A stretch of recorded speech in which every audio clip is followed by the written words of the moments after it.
In the West and Central Africa region, more than 6 million children are refugees, internally displaced, or stateless, and more than half of them are out of school.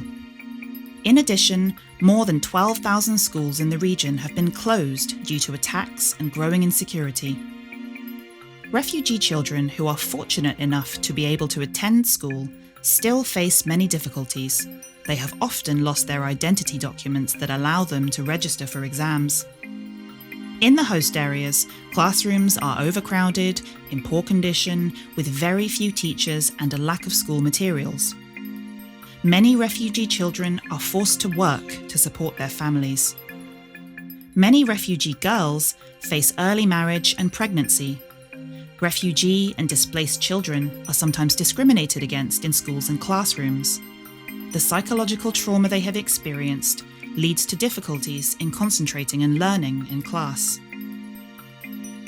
Without quality education and a protective school environment, the development of refugee children is hampered, with many consequences such as loss of peer support networks, social isolation, increased need for psychological or psychiatric health services, risk of recruitment into armed groups, exposure to human trafficking, social and economic exclusion. Refugee children must be included into national education systems, and schools must be able to respond to their specific needs so that they can thrive in a healthy and protective environment.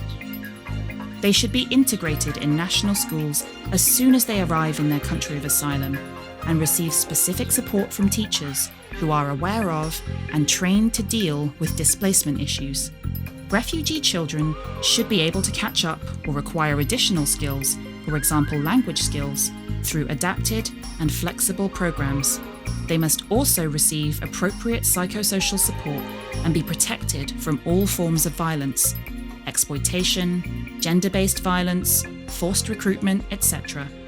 School facilities must be safe, free of violence, accessible to children with disabilities, and suitable for all students.